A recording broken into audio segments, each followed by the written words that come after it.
আল্লাহ সুবহানাহু ওয়া তাআলা এক জায়গার ভিতরে বলেন, কুলিল্লাহুম্মা মালিকাল মুলকি তুতিল মুলকা মান তাশাউ ওয়া তানজিউল মুলকা মিম্মান তাশাউ ওয়া তুইজ্জু মান তাশাউ ওয়া তুযিল্লু মান তাশাউ বিয়াদিকাল খায়র ইন্নাকা আলা কুল্লি শাইইন কাদির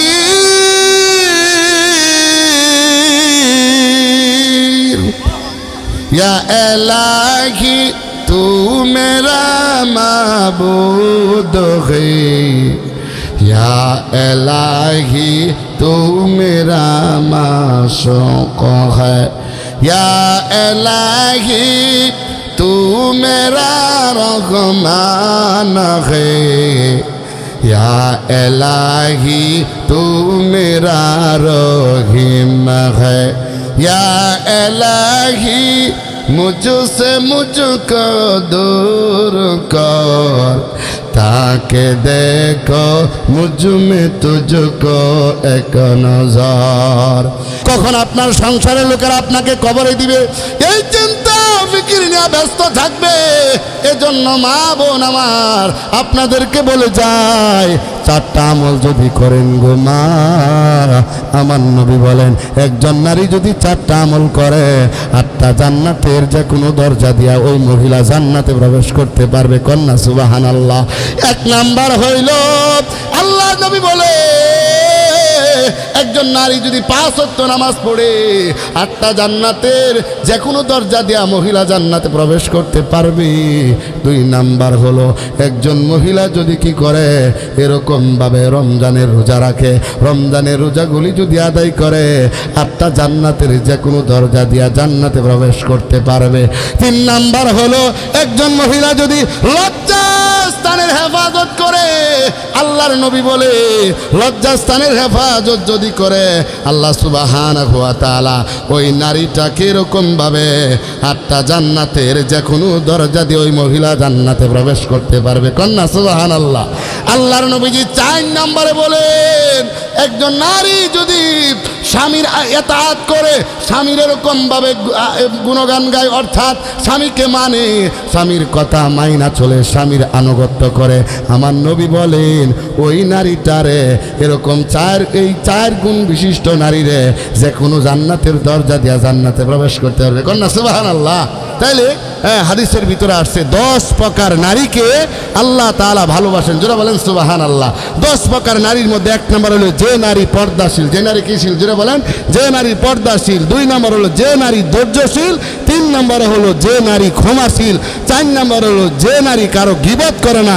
5 নম্বর হলো যে নারী ঘন ঘন তওবা করে। 6 নম্বর হলো যে নারী সর্বদা পবিত্র অবস্থায় থাকে। 7 নম্বর হলো যে নারী বাহিরে বের হওয়ার সময় সুগন্ধি আতর ব্যবহার করে না।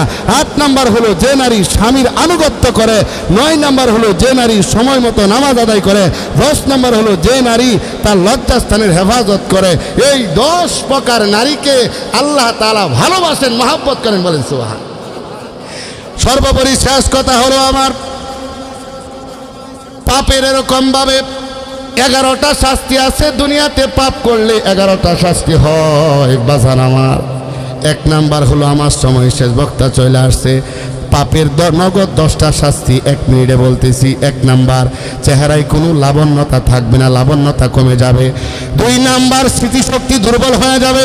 3 নাম্বার, রিজিক সংকুচিত হয়ে যাবে। 4 নাম্বার, রোগ ব্যাধি ঘন এরকম ভাবে ঘনিয়ে আসবে। 5 নাম্বার, জ্ঞান ও প্রজ্ঞা হারিয়ে যাবে। 6 নাম্বার হলো মনের এরকম ভাবে হতাশা অশান্তি জন্মাবে। 7 নাম্বার হলো লজ্জা শরম এরকম ভাবে বিলীন হয়ে যাবে। 8 নাম্বার হলো নেক কাজে অনীহা আসবে। 9 নাম্বার হলো অন্তরে এরকম ভাবে শান্তি হারায় যাবে। 10 নাম্বার হলো মানুষ তার প্রতি ঘৃণা অনুভব করবে এরকম ভাবে। 11 নাম্বার হলো তার হৃদয়ে এরকম ভাবে কঠিন হয়ে যাবে। একজন পাপের নগদ এরকম ভাবে শাস্তি হইল 11টা।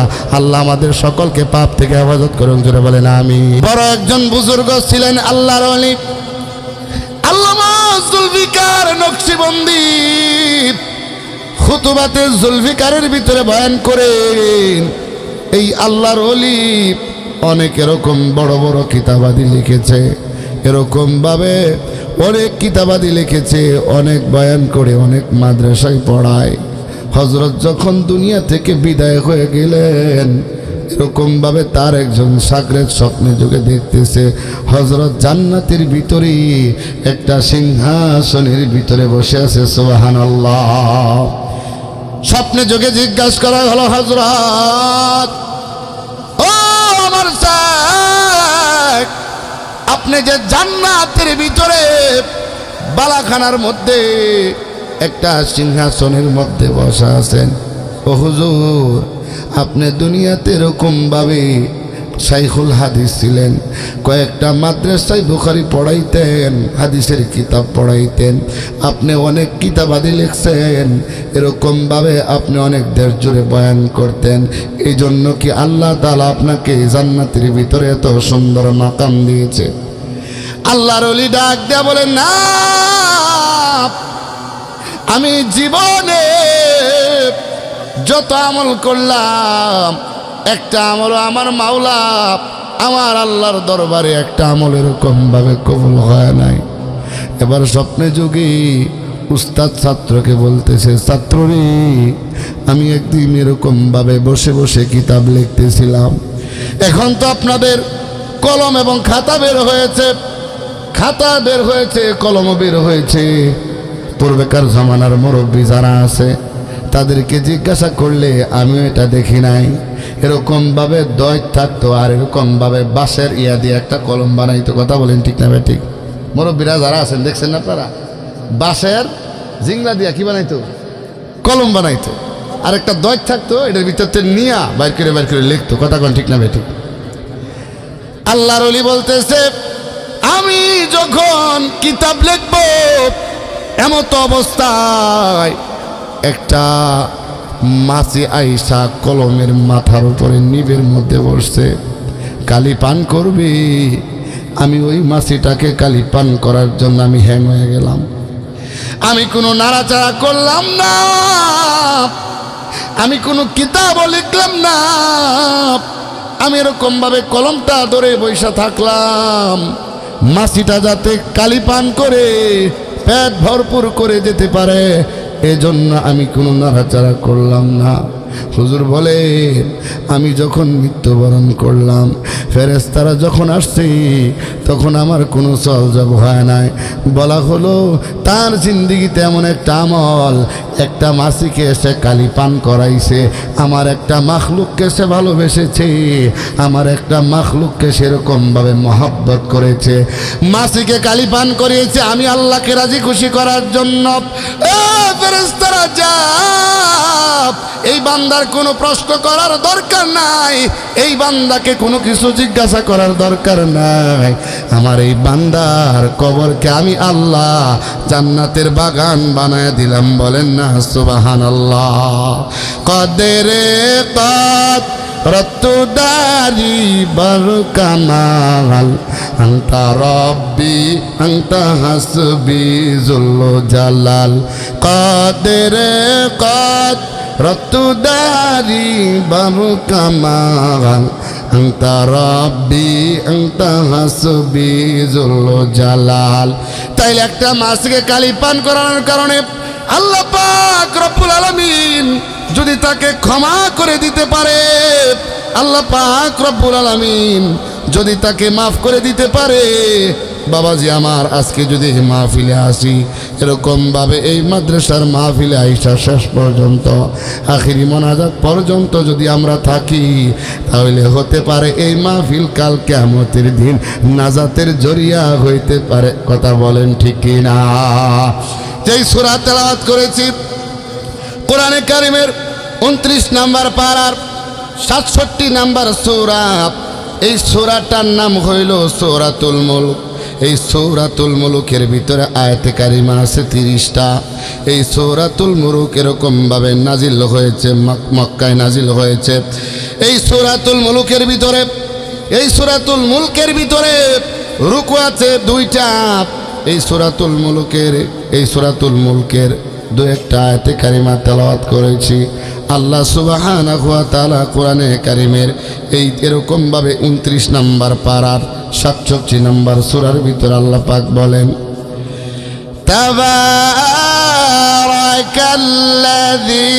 বিয়াদিহিল মুলকু ওয়া হুয়া আলা কুল্লি শাইইন কাদির।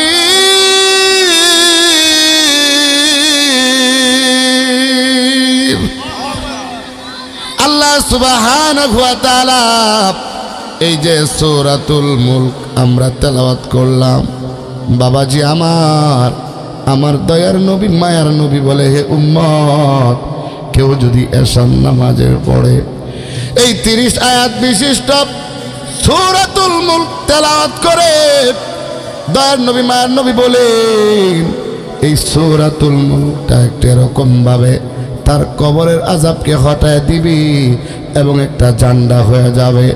যতক্ষণ পর্যন্ত এই সূরাতুল মুলক জান্নাতের ভিতরে তেলাওয়াতকারীকে পাঠকারীকে যতক্ষণ পর্যন্ত জান্নাতের ভিতরে বাজান না প্রবেশ করাইতে পারবে, ততক্ষণ পর্যন্ত এই সূরাতুল মুলক তার কাছ থেকে দূরে যাবে না। বলেন না সুবহানাল্লাহ। ডান দিক থেকে আযাব আসলে এই সূরা প্রতিহত করবে, বাম দিক থেকে আযাব আসলে প্রতিহত করবে, মাথার দিক থেকে আযাব আসলে ওই দিক দিয়ে দাঁড়ায় যাবে, পায়ের দিক থেকে আযাব আসলে ওই দিক দিয়ে দাঁড়ায় যাবে। এরকম ভাবে সূরাতুল মুলক এমন সুপারিশকারী, যার সুপারিশ আমার আল্লাহ কবুল করবেন, এমন বিতর্ককারী যার বিতর্ককে আমার আল্লাহ কবুল করে, সাহেবে তেলাওয়াতকারীকে আমার আল্লাহ ক্ষমা করে দিবেন, মাফ করে দিবেন। বলেন না সুবহানাল্লাহ। আল্লাহ সুবহানাহু ওয়া তাআলা এক জায়গার ভিতরে বলেন, কুলিল্লাহুম্মা মালিকাল মুলকি তুতিল মুলকা মান তাশাউ ওয়া তানজিউল মুলকা মিম্মান তাশাউ ওয়া তুইজ্জু মান তাশাউ ওয়া তুযিল্লু মান তাশাউ বিয়াদিকাল খায়র ইন্নাকা আলা কুল্লি শাইইন কাদির।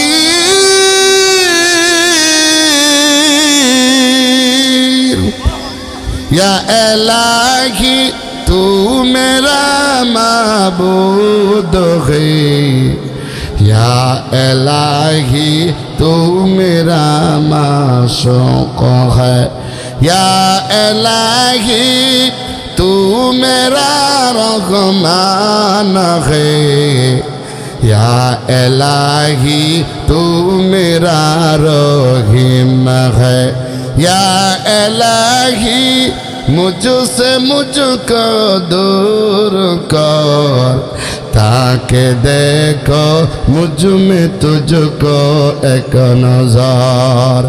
আল্লাহ পাক রব্বুল আলামিন বলেন, এই পুরা পৃথিবীর ক্ষমতা, এই পুরা পৃথিবীর কর্তৃত্ব, এই পুরা পৃথিবীর রাজত্বের মালিককে জোরে কোন বাবাজি আমার। এই পুরা পৃথিবীর রাজত্ব, এই পুরা পৃথিবীর কর্তৃত্ব একমাত্র আমার আল্লাহর।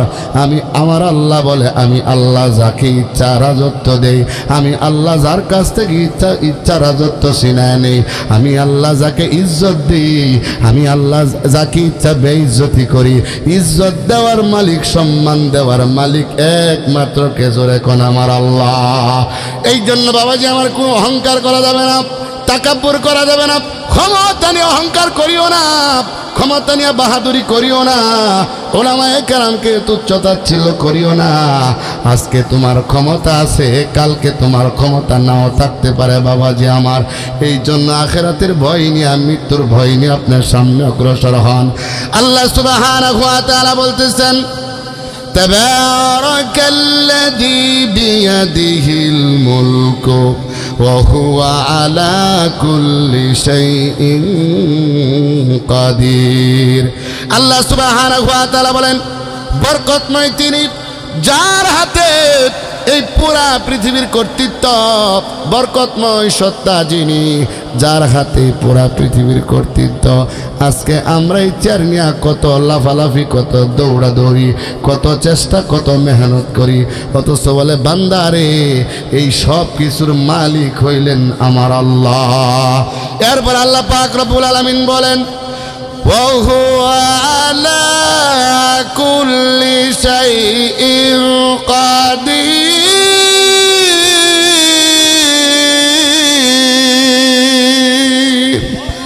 আল্লাহ পাক রব্বুল আলামিন বলেন এই পুরা পৃথিবীর ক্ষমতা, এই পুরা পৃথিবী দুনিয়া এবং আখিরাতের সব কিছুর শক্তিশালী শক্তিমান রব হইলেন একমাত্র আল্লাহ।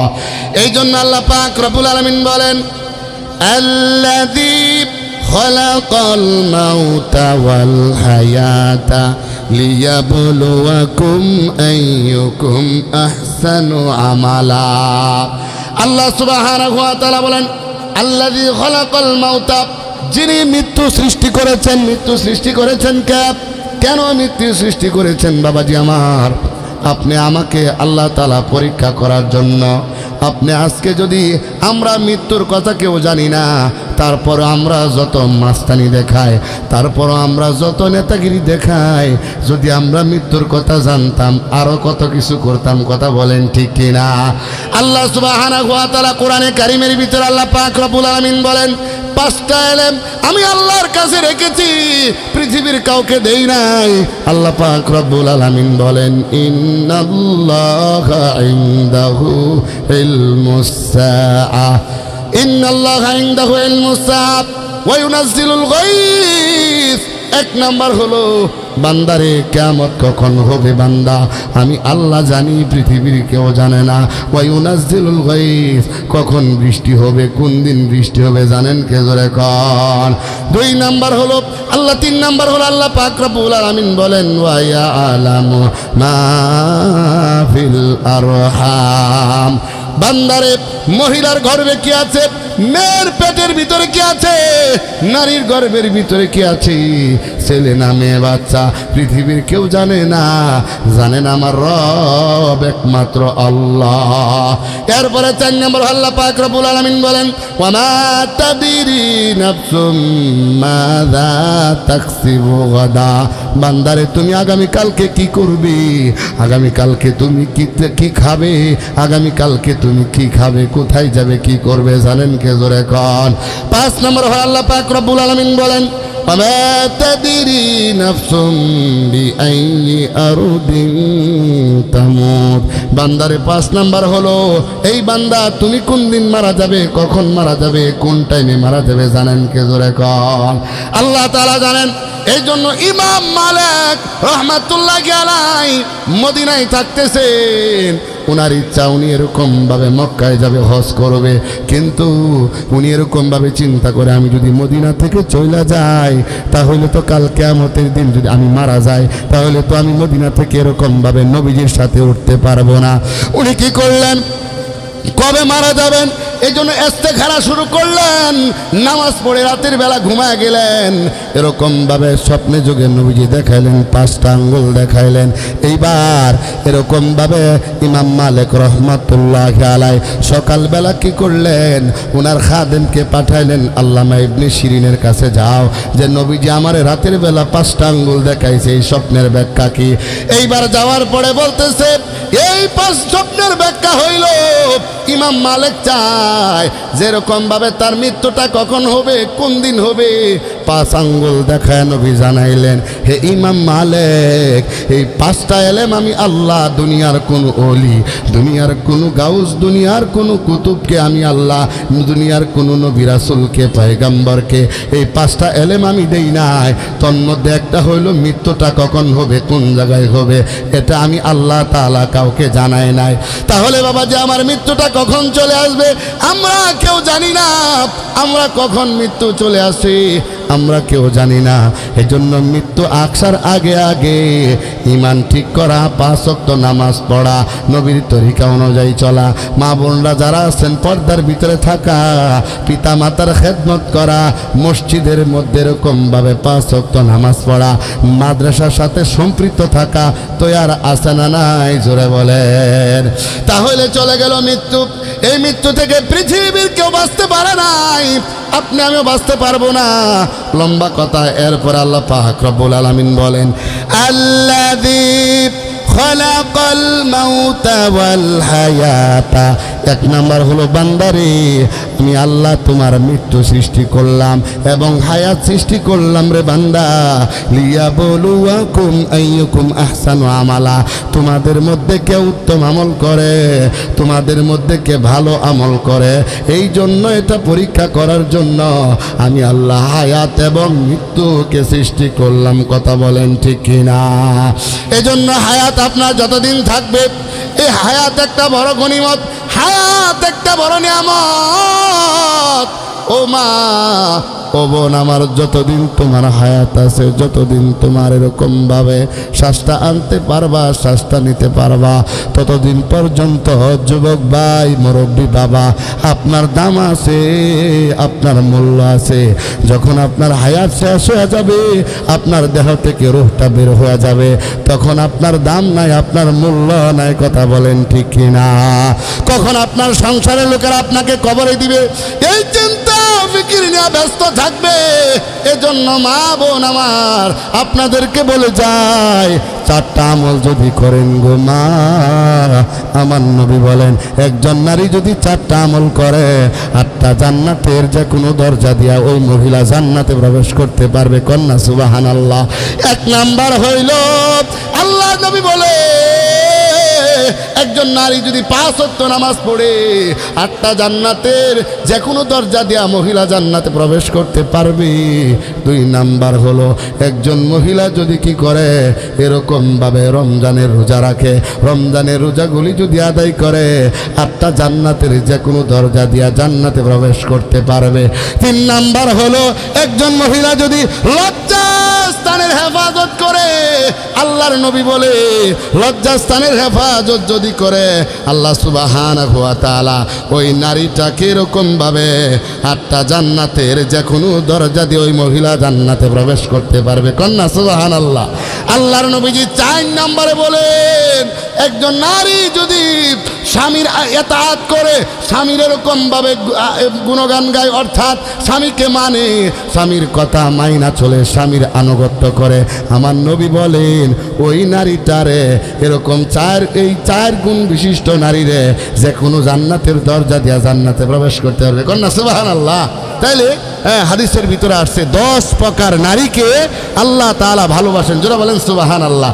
10 প্রকার নারীর মধ্যে 1 নম্বর হলো যে নারী পর্দাশীল, যে নারী কিশীল, যারা বলেন যে নারী পর্দাশীল। 2 নম্বর হলো যে নারী ধৈর্যশীল। 3 নম্বর হলো যে নারী ক্ষমাশীল। 4 নম্বর হলো যে নারী কারো গীবত করে না। 5 নম্বর হলো যে নারী ঘন ঘন তওবা করে।